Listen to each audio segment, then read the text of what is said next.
YouTube, my name is Amber and welcome back to my blog. So like I promised you guys, I am here today to do that revamp of my critique on my fat fashion video, which if you haven't seen it is going to be right over here. So I first off want to start by saying when I filmed this video, for me it was kind of like a fun, silly thing. Like I went into it just wanting to show off the new clothes I bought because I hadn't gone shopping in about a year, and the only clothes I'd gotten were like for my birthday last year when my sister bought me a dress and a couple other things. I don't really normally spend money on myself, at least not in terms of clothing, because in my experience it's always been that it's really difficult to find clothing in my size that looks good on my body and that I feel comfortable in and I feel confident in. So when I went on this shopping trip, I went with the friend who was actually filming the video I had originally planned to upload. And she and I have been friends for about 2 years, so I just kind of employed her and her services as a film student. And I was like, okay, do you want to just help me with this little project, whatever? And her being there when I was trying on clothes, especially because I needed to buy new clothes that were better fitting for me because I have lost weight, I got a little bit anxious about having to go into a store and find new things and try on all these things, especially when I'm so used to going in and seeing something that I think is gorgeous and then not being able to wear it, or it not fitting like how I imagine it will. So having her there was definitely like a huge confidence booster, because I would pick out like shorts that I don't normally wear, and I took them into the fitting room and I tried them on, and I was just kind of looking at them, looking at myself, and you know how you do. You twist yourself in the mirror and you're like, well, how about this angle? How about this angle? What about from the back? And you kind of start sometimes talking yourself down. And when I walked out of the fitting room, I was like, I don't know about this. And she was like, no, are you kidding me? You look great. And that was pretty much what consistently happened with everything that I tried on. I would put it on and then kind of start feeling like doubting how I wanted it to be and doubting whether it actually looked good on me, especially because I ended up buying those 2 crop tops you guys saw. And for her to flat out be like, no, you look great. You worked hard for your body. You worked hard to make yourself look like you do. Like, why don't you just go for it? It was kind of like, you're right. Okay. Because had I been there by myself, I probably wouldn't have bought half the things I bought, just because I felt like I needed to stay in my comfort zone. And when I talk about a comfort zone, this comes a lot from hearing over the years about how fat bodies are supposed to be dressed. And I'm using the term fat for a reason, because I don't see it as an offensive term. I don't see it as an insult. That's just what I have on my body, and I have more of it than I would like. And that it contributes to my shape. So when I talk about fat bodies, I'm talking about bodies with fat on them. And there's always this talk about what fat bodies are supposed to wear. Because you're not you, you're your fat body. And that is all you are. So if you have a fat body, you need to make sure that you're only wearing, solid colors. You're not wearing things that are too tight. If you wear prints, you need to make sure that they distract from your lumps. If you decide to wear a dress, it needs to be an empire waist. Or if you decide to wear a shirt, it can't be a crop top. You can't wear a 2-piece.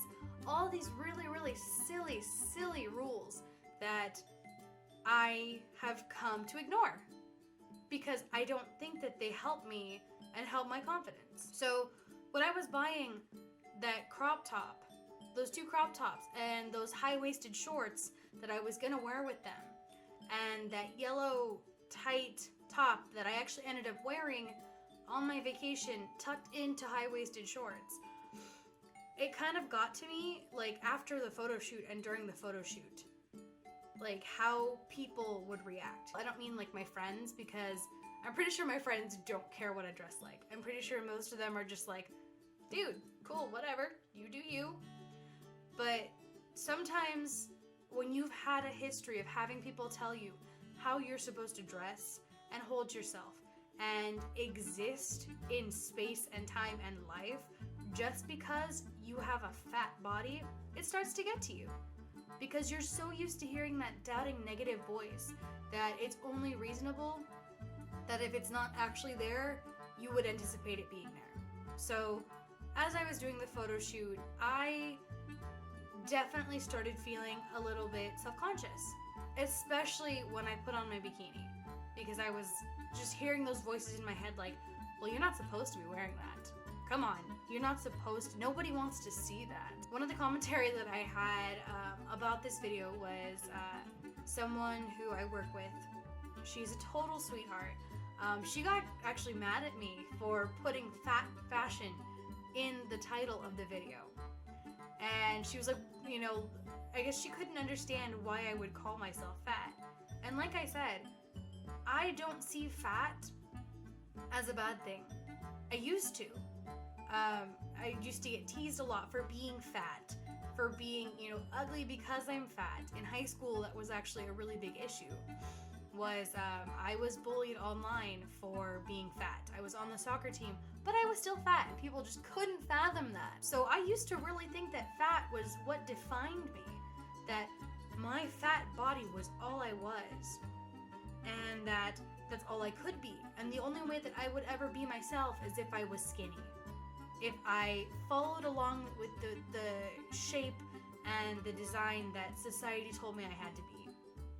But in my years of struggling with my body image and struggling to love myself, I basically just came to the conclusion that there are worse things I could be in this world than fat. There are so many other vile, awful, disgusting things I could be, and being fat is not even near, you know, the top 100 of those things. It's probably at the very bottom of the list. So when I talk about myself being fat, it's not degrading, it's not, you know, self-deprecating. It's me acknowledging that, yes, I have a fat body, but it doesn't define my person. Hey guys, so I'm sure you're noticing that it is not the same time that I filmed the video you're watching. It's actually 11 o'clock at night, and I'm editing this before I go to bed, and I realized that I forgot to turn the mic back on, like a dumb butt.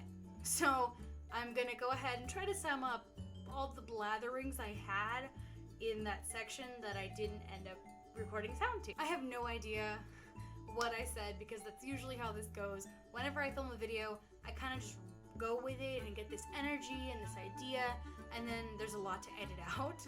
So I don't remember exactly what I said, but I'm sure it was something like this. If you are gonna be out and about this summer, or if you're gonna be doing anything this summer, I'm sure that you are going to be aiming for shorts and t-shirts and tank tops and crop tops and sandals, because it is hot. It was 105 degrees today, 108 where I work, and I'm in Southern California. That's ridiculous. So I can't imagine how some other places might be. Wear what you want to wear. If you want to buy that crop top, if you want to buy that bikini, if you want to wear it out and about in public, go for it. Because it is going to be a hot summer, and you definitely do not need to be overheating just to follow societal rules about policing your body. If you are overweight or normal sized or underweight, and you want to wear something that is not, you know, okay or pre-approved for your body type, do it anyways. Go for it. And if you're going to be traveling, that's especially the best time to do it, because nobody there knows you. So you can go ahead and just wear things that you maybe wouldn't feel comfortable wearing in your hometown or in your direct area. So I hope you guys are having a good week. I hope that you can continue being kind to yourselves, and I hope you can spread a little bit of kindness to others. I know there's a lot of things going on in the US right now with social issues and all these other things that are just kind of building up, and sometimes it can be hard to deal with them. So your best way to fight that and just stay strong is to keep spreading kindness, and especially be kind to yourself. So with that, I will have another video up next week, and I'll see you then. Bye!